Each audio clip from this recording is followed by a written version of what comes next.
Bonjour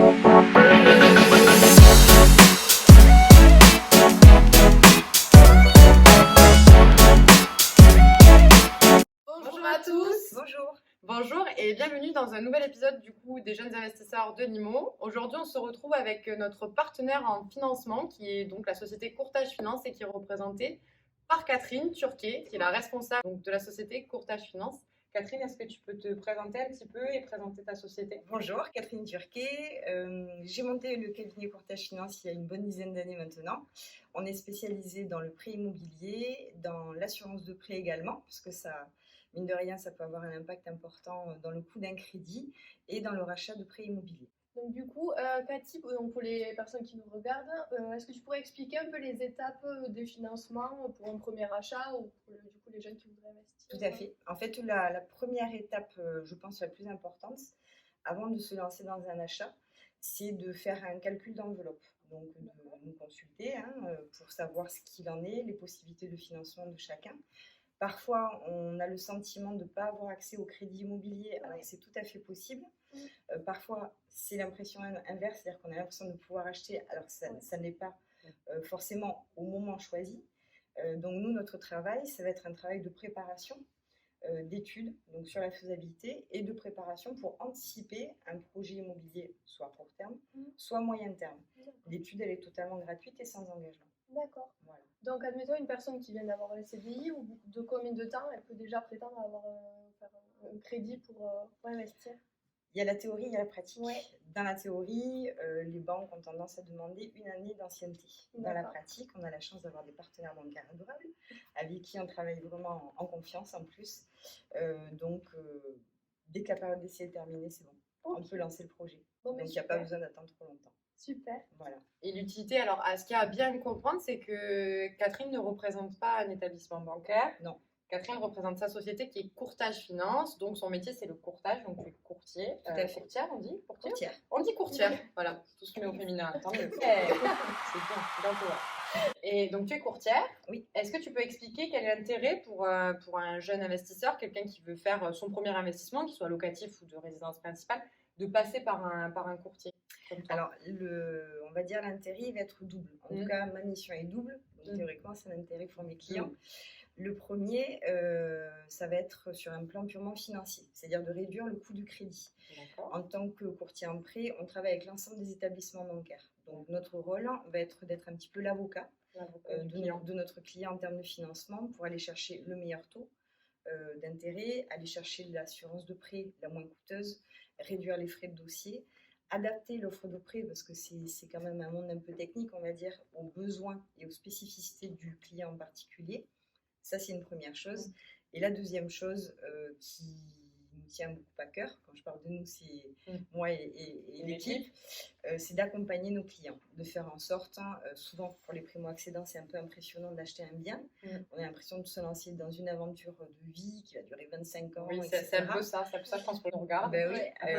Alors bon, déjà, il y a une petite chose, ça je reviendrai après. Enfin, disons que le deuxième intérêt, c'est vraiment d'accompagner, faire en sorte d'absorber déjà le stress pour les clients, d'être l'intermédiaire, que ce soit avec l'agent immobilier, le notaire et la banque, pour en coulisses, on va dire, faire en sorte que le dossier se déroule le plus sereinement possible et faire le lien avec le client. On l'accompagne au rendez-vous bancaire. Alors, nous, on s'est déjà vu lors des rendez-vous, lors des études, on échange au téléphone, on est là pour conseiller, pour guider, etc. Et ensuite, une fois que les choses sont lancées, dès qu'on a les accords qu'on souhaite avoir au niveau bancaire, on accompagne nos clients au rendez-vous bancaire et on les accompagne chez le notaire aussi. Jusqu'à la fin. Jusqu'à la fin, on leur lâche pas la main. Voilà, jusqu'à la fin. Donc c'est hyper rassurant pour quelqu'un qui est dans un premier projet en fait, d'investissement immobilier de passer par un courtier puisque c'est vraiment l'intermédiaire direct qui va vraiment être le représentant en fait, du client final, ce qui n'est pas forcément le cas quand le client va de lui-même solliciter un établissement bancaire puisque la relation n'est pas forcément la même. Au-delà de ça, il y a aussi quelque chose qui est important à dire, c'est le temps alloué aussi à ça, le temps qui peut être alloué à ça.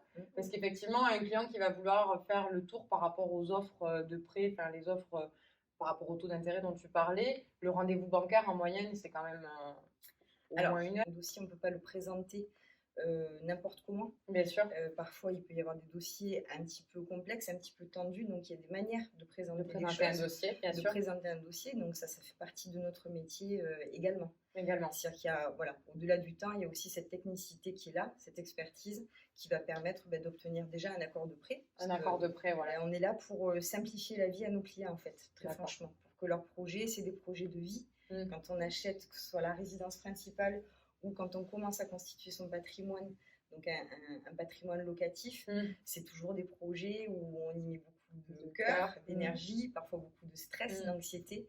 Donc nous, on est là justement pour accompagner et absorber justement tout ce côté technique, purement financier et bancaire, pour que les clients ils avancent sereinement. Ouais.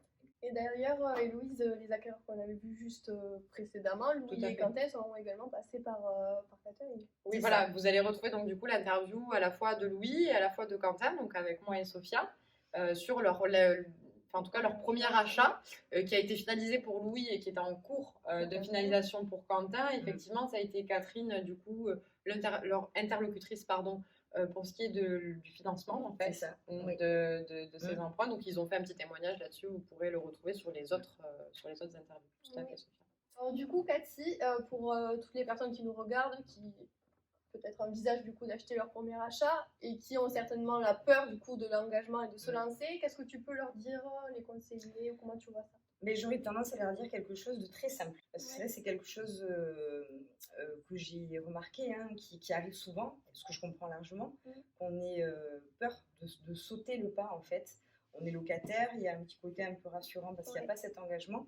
Parce qu'on a toujours le sentiment que quand on s'engage dans un achat immobilier avec un prêt à la clé qui va durer 25 ans, on va être prisonnier pendant 25 ans de ce prêt immobilier.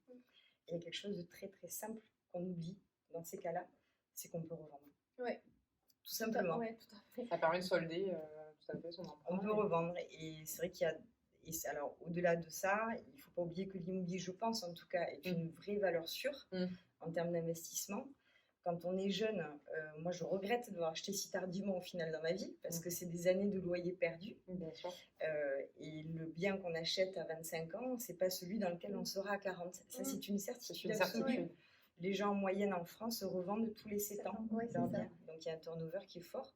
Par contre, ça permet de constituer soit un patrimoine, soit un capital quand on revend, parce qu'en général, on récupère au moins la mise, c'est-à-dire tout ce qu'on rembourse tous les mois.